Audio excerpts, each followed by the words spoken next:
yang kata dia dah lah suluh dengan akal, lepas tu tidak membenar akal kita akan ketidakannya. Akal nak kata tak ada, tak boleh. Akal akan menyuruh kata mesti. Itu adalah wajib akal. Contoh dia kata seperti tiap-tiap yang bertokor. Wajib ada tempat. Ni bahasa lama lah ni. Kalau Jawi tu dia tulis apa? Jawi Harumi. Bertukur. Itu apa? Tak ada, semua pakai kitab Jawi ni. Jawi kata serupa. Pasal ada setengah tempat tu dulu dia duk bagi ada kitab Harumi. Tapi kalau ikut yang bertukur, saya tak boleh baca itu. Kena bunyi pelak petani sikit. Seperti tiap-tiap yang bertokor. Bunyi bertokor. Memang kalau kita bunyi belah ni pun, kalau kita capur, biasa orang belah-belah hulu, belah keruh ni, kita dengar bertokor tu, kita faham siap dah. Walaupun hijau tak apa pandai. Cuma hijau tokor, tokor. Macam mana hijau tokor? Tawa, to, ko, kawalam, ko, tutu, kul, ko je nak je. Kawara, kur. Payah tak? Ajar nak bunyi ko tu payah tak? Ko dia, cik je ko dia. Macam mana nak je? Kawara. Batal lagi lah. Hijau macam tu, tapi bunyi je lah. Ko. Tu. Walaupun hijau, kawara. Sikit lah gitu. Yang ni pun bertoko. Kawara tu bukan kur. Habis? Ko. Ko ni. Bufik bunyi gitu. Tak bisa dengar apa, dengar saya cerita apa. Kita kan orang kok hulu kan. Orang kok hulu silap. Kita kan orang duduk kelas hulu. Takkan tak bisa dengar orang kok hulu duduk kecek gitu kan. Bunyi tani sikit, bunyi Kelantan sikit, duduk tengah-tengah. Nak kata petani betul pun tak, tapi kita boleh faham Kelantan, boleh faham petani. Tu istimewa duduk kelas hulu ni. Tapi kena capur lah, duduk kelas hulu, duduk balai, tak sembang dengan siapa, tak kerti tak, sebut orang balai lah. Okey, siap. Kedah dia suruh fikir gini, tiap-tiap bertokor wajib ada tempat. Cuma bertokor ni bahasa kapur kan. Kalau bahasa ilmu ni, bertokor ni dia adalah terjemah daripada jisim. Setiap yang berjisim mesti wajib tempat. Maksudnya mestilah mengisi ruang.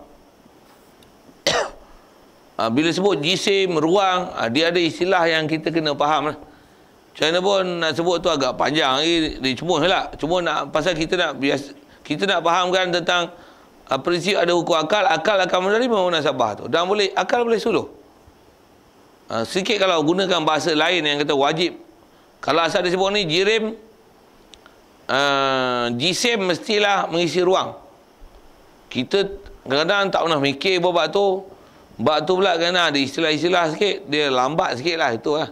Cuma lambat tu pasal apa? Pasal istilah. Kita ambil bahasa gini lah.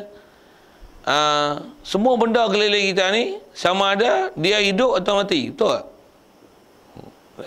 Boleh.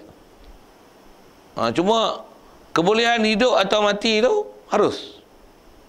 Tapi kalau hidup mesti tak mati. Kalau mati mesti tak hidup. Tu wajib salah satu. Kalau tak hidup mati. Kalau mati hidup. Salah satu kan. Mesti salah satu. Boleh hidup pun hidup, mati pun mati. Tak boleh. Tu mustahil. Tu mustahil. Mustahil akal. Mustahil akal. Asalnya dia nak bimbing kita situlah. Nak bagi contoh tu, akal kita boleh suluh, dan walaupun tak semak Quran, kita boleh buat keputusan. Itu kata dalil akal. Pasal hakim yang menghukumnya, dia tak terhenti kepada Quran. Bahkan akal boleh disuluh. Bofi yang bunyi padahal suluh bukan bunyi. Akal boleh suluh. Pimpin tunjuk. Fikir tengok, bimbing tengok. Setiap benda keliling kita, dia akan berubah.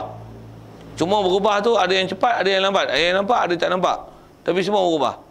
Keliling kita, ada benda ni, dia diam atau bergerak. Kalau tak diam, dia mesti gerak. Tak gerak, dia mesti diam. Tak ada benda yang diam tidak, gerak tidak. Jadi bukan perkara berkaitan hukum syarak. Benda keliling kita. Benda keliling kita. Apa lagi yang sebut? Itulah benda-benda asas yang dia sebut. Dan kata akal kita boleh disuluh dan boleh dibimbing. Dan kalau nisbah kata wajib, maksudnya akal menerima benda tu ada, dan akal juga nanti boleh menyuluh dengan tidak membenarkan ketiadaannya benda itu. Nak kata tak ada tu tak boleh. Mana mungkin tak ada. Alam ni ada tapi pencipta alam tak ada. Mana mungkin alam jadi sendiri? Tak mungkin. Akal boleh suluh walaupun tak semak Quran. Pencipta alam, dia buat alam, lepas tu dia duduk kat alam. Okey tak? Walaupun tak payah semak Quran. Macam mana? Ada pula dia buat alam, dia duduk kat alam. Maksudnya dia ambil manfaat kat alam. Kalau dia buat alam, dia duduk kat alam, maksudnya dia bukan Tuhan. Pasal apa? Pasal apa pula? Akal boleh suluh. Akal boleh suluh terang. Spotlight besar tu. Pasal apa? Kalau dia Tuhan, takkan dia buat alam, dia duduk kat alam, kelakar gitu. Ni bukan Tuhan, ni makhluk. Pasal apa? Pasal dia tak sempurna. Pasal dia buat satu, dia ambil manfaat daripada apa yang dia buat. Itu kan Tuhan, itu makhluk. Itu ciri kita. Kita buat, kita ambil manfaat. Kalau Tuhan dia tak sempurna, dia buat satu untuk dia ambil manfaat. Siapa tak boleh terima konsep yang tu, bodoh tu. Akal tak boleh suluh cerdik. Yang tu kata hukum akal.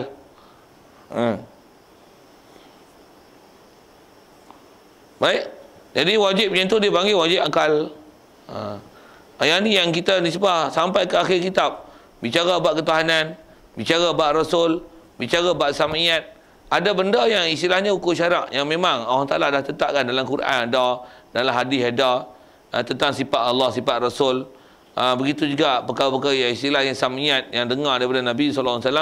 Cuma nanti disebab apa pelajaran kita dalam kitab, dia nak ajar pada kita bagaimana nak suluh dengan akal. Allah Ta'ala ada, memang kita itikad Allah Ta'ala memang ada. Okey, siap, cantik ya. Macam mana nak suluh dengan akal kata memang ada dia? Macam mana nak suluh tu? Suluh tak dapat tidak, dia kena bagi dalih, kena bagi alasan, kena bagi tunjuk ajar. Pasal kita nak bicara dalam bab sifat Allah Ta'ala ni, Allah Ta'ala yang kita tak pernah tengok. Kita tak pernah tengok. Tapi akal kita boleh suluh. Terang. Boleh faham ke Allah Ta'ala. Macam mana sepatutnya dipaham. Macam mana kaedah belajar dalam bab akidah. Dan walaupun Allah kita tak pernah tengok, tapi kita yakin seyakin-yakinnya kewujudan dia adalah mesti wajib. Dan kesempurnaan dia juga adalah wajib. Mustahil ada sifat kekurangan.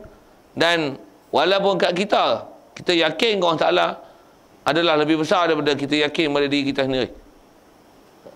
Dengar ayat-ayat tu, tajam tu ayat tu. Macam mana yakin ke Allah Ta'ala, yakin pada diri kita sendiri? Kita hidup, memang hidup, tapi kita akan mati.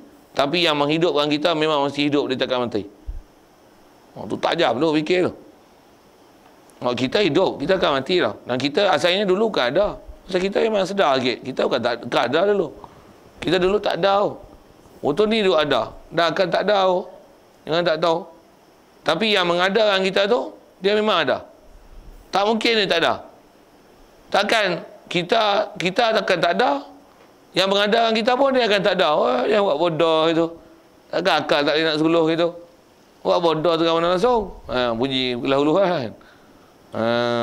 Nak kata suluh akal tu. Jadi hukum tu lah dia panggil hukum akal. Itulah dia nak ajar kita dalam bab akidah nanti. Pasal ada benda dalam Quran kita beriman lama dah.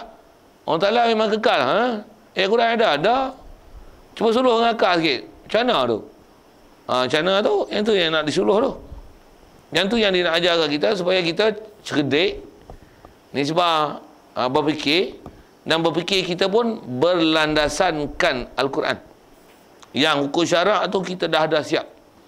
Cuma kita nak sekali nak sebut, kita dengan Quran ni, dengan apa yang ulama ajar kita dalam bab akidah, dia nak ajar kita bahawasanya hukum syarak yang kita duk terima dan i'tiqad tu, Tuhan kita Allah, Nabi kita Nabi Muhammad, kita semua akan mati, kiamat akan berlaku. Nak ajar kat kita bahawasanya perkara akidah ni, dia bukan kita pegang buta tuli, bukan? Tapi dia ialah pegangan dan i'tiqad, keyakinan yang disuluh dengan akal, yang tidak boleh dinafi. Dia nak ajar tu. Cuma kita, betul lah, kita tak tajam mengaji, macam mana? Lali, kita hak betul pun kita rasa macam kita tak betul. Yang tu yang kita tak tahu nilai. Kita agama Islam betul ya? Bagus tak agama Islam? Bagus? Kalau bagus, kena mu tak pergi ngaji. Buat tak tu. Kalau bagus pasal apa? Mu tak sembahyang. Buat tak tu je. Kalau kata memang dia boleh suluh dengan akal, orang yang kalau dia memang faham benda tu bagus, dia cari weh. Tapi pasal apa tak pergi cari? Jawab sikit. Pasal apa tak boleh cari? Pasal dia tak suluh dengan akal. Ada benda dia etikad je. Islam bagus. Orang Ta'ala Tuhan betul. Betul dia Tuhan betul. Kalau dia suruh kita belajar. Tu kena tak belajar. Pasal ada benda yang kita etikad saja. Maklumat dah ada. Betul ya, kita beriman. Tapi ada benda tak suluh dengan akal, dia tak kuat. Tu sikit nak sebut. Tak kata tahu kuat akal tu. Kenapa dengan nisbah tu lah ulama kita ajar kita dengan ajarkan metodologi berfikir yang nak guna bahasa suluh tu sebenarnya. Memang nak ajar supaya akal kita boleh disuluh, boleh ditunjuk dan diberikan pimpinan dan bimbingan bagaimana untuk cari penakulan akal supaya berfikir dengan tepat. Yang perkara ni memang Quran dah ada, tapi kita bukan ambil buta-buta dan telan-telan bodoh-bodoh, tapi diajar dan disuluh dengan cara berfikir dengan akal dengan mantap. Dan kalau ada komplikasi, perlawanan, percanggahan, kita boleh selesaikan semua percanggahan tersebut. Pasal apa? Pasal ada hukum syarak yang kita dah suluh dengan akal. Sama ada orang nak canggah dengan hukum syarak kan, orang nak canggah dengan realiti keliling ke apa kan, kita boleh jawab satu-satu. Pasal apa? Pasal kita telah disuluh dengan hukum syarak yang dah ada, dan hukum syarak ketetapan tu pun kita berpegang dah disuluh dengan hukum akal dan disemak, dan kita berani kelahi. Tak kira lah kelahi yang siapa, kita boleh tunjuk dan boleh suluh akal dia yang tak betul tu supaya dia jadi betul. Sikit dengan ayat-ayat macam tu. Tu yang kita ngaji tauhid dengan ngaji hukum akal tu. Jadi ada dua benda wajib yang sebut. Jadi atas kita, atas umum wajib tu, wajib belajar hukum syarak apa? Belajar hafal, itikad, tu suku. Jadi belajar hukum akal ni macam mana? Belajar macam mana nak suluh. Yang tu yang istilahnya ma'rifatullah, yang antaranya disebut dalil. Dan dalil tu adalah dalil akal. Siap. Dua. Jadi yang kita baca dalam kitab dua ni selesai lah. Cuma saya tak panjangkan yang disebut. Tiap-tiap tokoh tu ada tempat. Biasa tu tak apa nak faham pun biar. Contoh-contoh yang saya beri tu, kalau boleh faham, boleh tangkap elok-elok, boleh reti tu. Yang kata nak bagi contoh, ini adalah namanya hukum akal. Pasal akal tak menerima munasabah. Itulah kalau kita sebut, disebut tu benda tokoh, benda yang berjisim, mestilah ngisi ruang. Saya sebut ni, benda keliling kita mesti sama ada hidup atau mati. Mesti salah satu, hidup atau mati, mesti. Kalau tak hidup, mati. Kalau mati, tak hidup. Mesti punya tu, salah satu. Dia takkan tak hidup, tak mati. Kata apa, mati pun mati, hidup pun hidup. Tak ada itu. Tak ada. Tak ada tu mustahil, mesti wajib. Tu ialah wajib akli. Itu dua yang dalam kitab. Jadi saya sebut tadi, kalau ikut atas bahas ilmu tauhid, dia ada satu lagi dia panggil hukum adat. Jadi kalau sebut balik definisi tu, hukum syarak maksudnya ketetapan menetap satu atas satu, hakimnya Allah Ta'ala. Hukum akal ialah menetapkan satu atas satu yang hakimnya akal. Kalau hukum adat maksudnya menetapkan satu atas satu yang hakimnya adalah adat dan kebiasaan. Adat kebiasaan macam mana? Kipas buka laju, angin kuat. Buka pelan, angin slow. Tutup switch macam mana? Tak ada angin. Mesti ke macam tu? Ya, mesti. Mesti apa nama tu? Syarak. Mana dalam Quran sebut itu? Mana ada ayat Quran? Kata buka kipas laju, kipas pusing laju, dah ada. Hukum akal kan tu? Akal ni nanti, cuma tadi saya tak, akal ni nak suluh sana ni. Adakah mestinya bila buka kipas laju memang angin laju? Ada tak ketika kerana buka kipas laju pun tak ada angin? Boleh jadi tak itu? Kalau ikut isi kaedah hukum akal, harus jadi. Pasal tak lazim mesti buka kipas laju, mesti angin laju. Tak mesti. Kadang-kadang buka angin laju, seduk pula lagi. Pasal apa? Tengok dia punya piring tu. Kalau piring ni main belah ni, kalau pusing, belah ni, angin laju. Pusing belah ni, juga angin laju. Angin seduk. Kipas pusing laju. Tapi, bukan angin laju, tapi angin seduk. Faham tak tu? Sebut apa? Jadi, yang tu, akal menerima munasabah. Akal boleh suluh. Adatnya macam mana? Makan banyak, kenyang.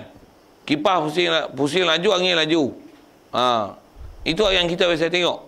Gelap buka lampu cerah. Apa seumpama itu. Jadi benda-benda yang terbiasa kan. Makan kenyang, letih pula, ngaji ngantuk. Boleh tu.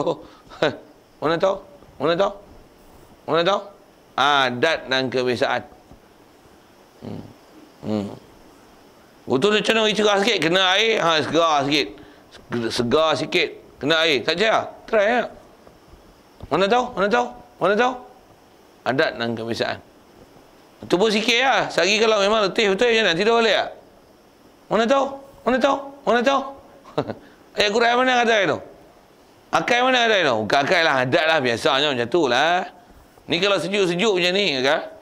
Sehari kan tambah minum air banyak. Sasat nak kecing. Betul tak? Mana tahu? Quran mana? Hadis mana? Lah bukan kata Quran. Hadis weh tu. Memang tak cakap pun try. Minum air banyak. Minum air pula tu. Bagi sejuk sikit dua lain kau macam mana? Berulang jamban lah. Pergi kecing. Tak ada apa-apa. Paper. Bagi tu. Saja buat lawak bodoh tu. Tak gelap tak apa. Tapi nak cerita apa ni?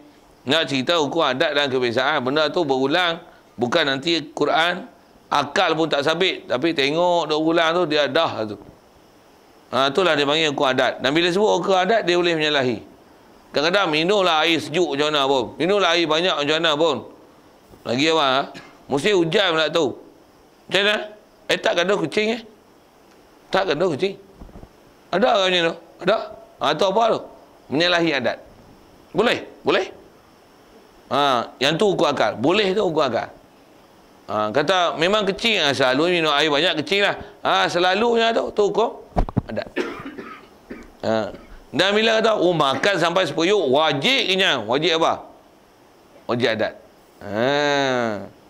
Mata kalau dua putih tak ada, buta lah weh. Wajib buta. Wajib apa? Wajib adat. Ada tak ada mata apa boleh nampak?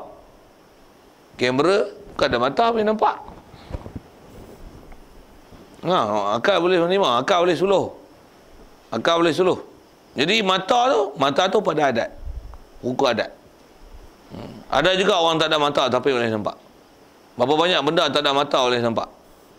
Juga telinga. Ada orang ada telinga tak dengar. Azan tak dengar. Walaupun punya besar speaker, punya kuat suara, tapi tak main masjid. Tak buat tak dengar. Hak TV duduk dekat, handset duduk dengar. Sikit boleh gitu. Boleh jadi ya? Macam mana tu? Pasal nak sebut kata, bila hukum adat, dia lazimnya gitu.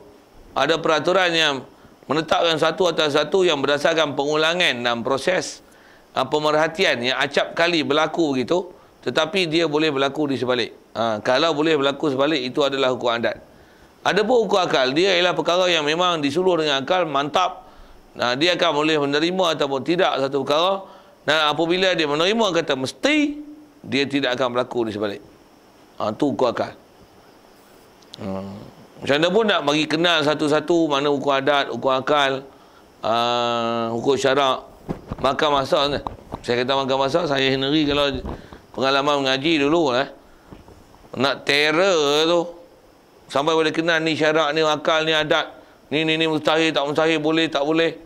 Sampai tambah pula kita dah mengaji dengan pengalaman banyak, baca kitab Al-Quran, tengok dalam tafsir, dalam hadis, tengok ulama syarah pula gini.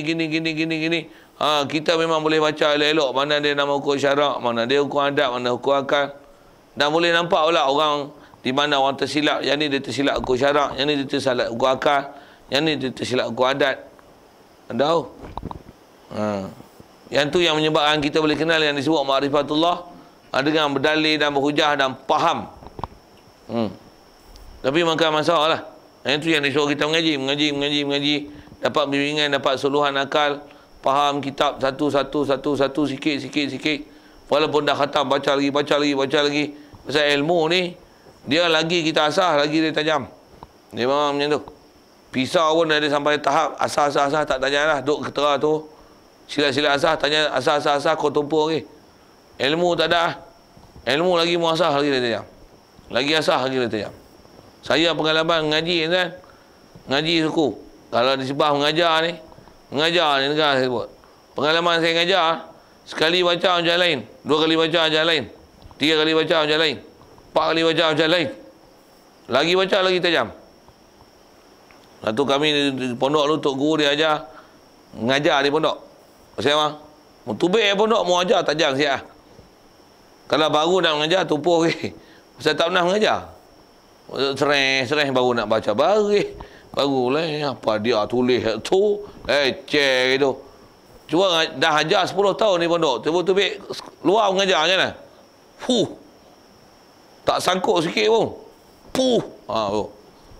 Itu yang tok guru pondok keluar ya ngajar macam mana? Orang rasa galat tu dengan orang lain. Pasal apa? Tak makan cekak tu. Tengok dia cekak kau nak. Tengok patih ajar kau dah. Sampai tak faham. Dengar saya tu. Kita dengar dia ngajar tu sampai tak faham. Betul saya tu. Pasal apa tak faham? Laju petah. Budak tu macam sampai tak ada notah tu. Kat sana kat sini kemari. Dia sebut tak mana. Sampai hilang hujah. Dia tak hilang hujah, kita hilang hujah. Pasal apa? Laju. Cekak, terror. Sikit tu. Nak sebut tak tajam. Itu ilmu dia kena asah. Macam mana pun asas saya sebut tu, nak asah tak mana ni? Nak asah tak istilah wajib. Ada wajib akal, ada wajib syarak, ada wajib adat. Nak sebut tadi bila ada beza-beza nama tu, pasal apa boleh beza nama? Pasal hakim yang memutuskan dia adalah berbeza. Satu nama dia beza. Hukum syarak hakimnya Allah, hukum akal hakimnya akal, hukum adat hakimnya kebiasaan. Bila hakim kebiasaan dia boleh menyalahi. Hukum adat tak menyalahi. Hukum syarak mesti pergi tengok maklumat tepat. Okey, yang tu nak syarahkan mana wajib yang ada walaupun disebut dua ni disebab apa ada cerita tu wajib kita mengenal sifat wajib Allah Taala. Jadi wajib kita mengenal itu ialah wajib syarak. Sifat wajib Allah Taala dan sifat wajib Rasulullah itu ialah wajib akli. Wajib akli. Baik. Itu adalah takrifan wajib. Macam mana pun soal tu tentu. Disebab wajib syarak, wajib akal, wajib adat. Dengan contoh kali lalu saya sebut hakim, hukum, apa takrif hukum, hakim, siapa jadi hakim dan hukum yang hasil nanti syarak. Dia tengok fakta ketepatan maklumat. Akal tengok kaedah berfikir yang betul. Suluh tepat tak tepat. Hukum adat dia tengok kebiasaan dan boleh menyalahi. Ada soal?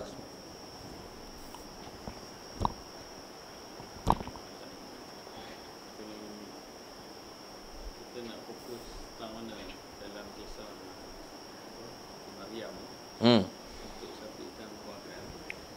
Tak hukum akal tu. Fokus tak mana? Yang best soalan tu. Kisah Maryam, kisah Zakaria yang saya sebut sekali lalu tu. Nak fokus tak mana? Fokusnya ialah ada faktor adat yang adat akan kata mustahil tapi akal membenarkan kalau nisbah Tuhan buat dia lah boleh. Harus. Tu fokus tu. Fokus tu. Pasal orang perempuan tak pernah ada orang lelaki usik berfui pasal itu. Walaupun dia matang nisbah umur, tapi tak pernah ada benih lelaki sampai ke rahim. Boleh tak mengandung? Hukum adat macam mana? Mustahil. Tak ada orang buat kerja tak mengandung. Bulan tu mengandung, boleh tak mengandung 2 hari, 3 hari? Boleh tak? Mau ingat kata apa mengandung 3 hari? Pergi pasal itu. Ingat semut kan? Ingat nyamuk kan? Mengawal 3 hari bertelur. Nyamuk boleh kan? Bobi, budak tu nyamuk pun betul ya hari yang tanya saya, saja saya buh nyamuk tu. Pasal binatang yang jangka hayat pendek ni biasanya waktu mengawal dia dan waktu dia bunting bobi pasal bunting tu dan dia nak bertelur apa hasil anak. Masa dia singkat lah. Jadi orang boleh tak mengandung 3 hari beranak? Boleh tak? Buat kerja minta maaf saya guna bahasa tu. Mau buat kerja 3 hari beranak boleh tak? Tak ada. 3 hari tu maksudnya baru nak mengandung. Betul? 3 hari lepas tu beranak. Tak ada. Tapi Maryam jadi hal tu. Dah lah tak ada lelaki usik. Boleh jadi kok sorok-sorok ke, tipu-tipu ke. Tak ada. Pasal mengandung 3 hari. Jadi nak menunjukkan benda tu memang tak bercampur beradat tu. Dan memang istilahnya menyalahi adat dan tidak ada penyelewengan menyalahi adat dari segi menyembunyikan kedurjanaan, kejahatan apa. Tak ada. Pasal apa? Pasal semua berlaku adalah benda yang menyalahi adat. Dari segi kata tak ada orang lelaki yang bersama dengan dia, waktu mengandung pula 3 bulan. Beranak. Anak pula boleh bercakap lah. Siapa boleh buat? Kalau dengan hukum adat, kita kata apa? Mustahil semua tu. Tapi tengok, jadi ya. Jadi. Apa maksud? Nak pukul mana? Kalau berkaitan dalam bab ketuhanan, benda-benda macam tu, walaupun adatnya menyalahi, tapi Allah yang membuat peraturan dan adat itu, harus untuk dia buat menyalahi peraturan dan adat yang dia yang buat peraturan tu. Cuma berlaku pada Nabi, itu yang kita belajar dengan detail. Berlaku pada Nabi, nama dia mukjizat. Berlaku orang yang tak Nabi tapi taat dan patuh pada Allah Ta'ala, dia panggil karamah. Orang-orang biasa ya, taklah istilahnya sangat taat kepada Allah Ta'ala, dia panggil ma'unah. Dia ada istilah-istilah gitulah. Tapi asal nak sebut, bolehkah jadi tu? Harus akal menerima kebarangkalian berlaku yang perkara tersebut. Macam kisah Nabi Zakaria apa sama lah. Adat macam mana? Umur 120 tahun benih tak tubik lah weh. Boleh pasal itu. Umur perempuan 90, haid pun tak ada dah, nak mengandung ke mana. Tapi boleh dapat anak, dah anak comel sihat. Itu kot. Fokus itu. Fokus itu. Ada lain?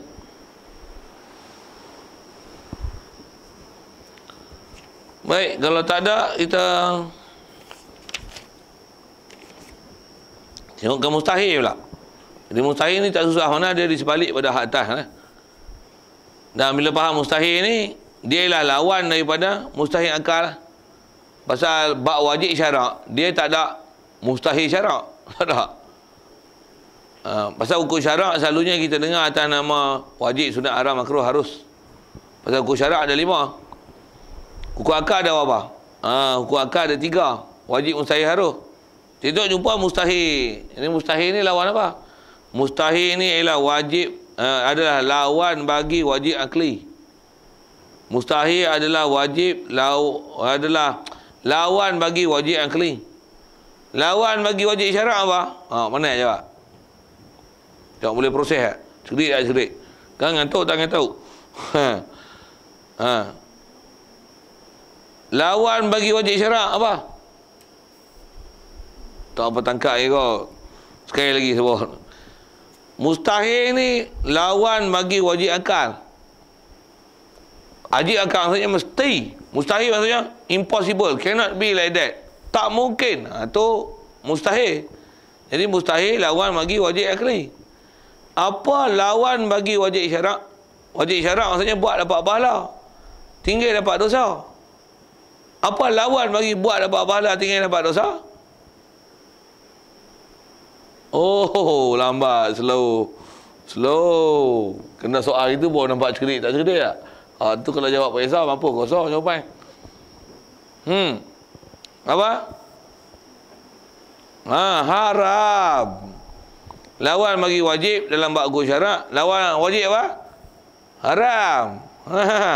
Wajib syarak, wajib lawannya haram. Wajib akal, wajib lawannya makruh. Tapa lagi sekali. Abang, mustahil. Wajib akal. Tu wajib akal, wajib adat lah. Wajib adat lawannya mustahil. Cuma mustahil apa? Mustahil adat. Jadi bila disebut mustahil ni, tak ada mustahil lain lah. Mustahil akal lah. Kalau ada pun dengan saya tambah ketiga ni, mustahil adat lah. Macam mana pun mustahil adat pada akal dia bukan mustahil. Mustahil adat pada akal dia ialah harus. Macam mana pun tengok definisi mustahil. Jadi kita tak bicara lah hukum syarak ni, pasal hukum syarak wajib buat dapat pahala, tinggal dapat dosa. Jadi lawan dia nanti tinggal dapat pahala, buat dapat dosa. Itu haram. Itu benda haram. Jadi wajib lawan haram kita tak bicara. Yang pasal apa dia hukum syarak? Kita bicara ni hukum akal. Wajib lawannya mustahil.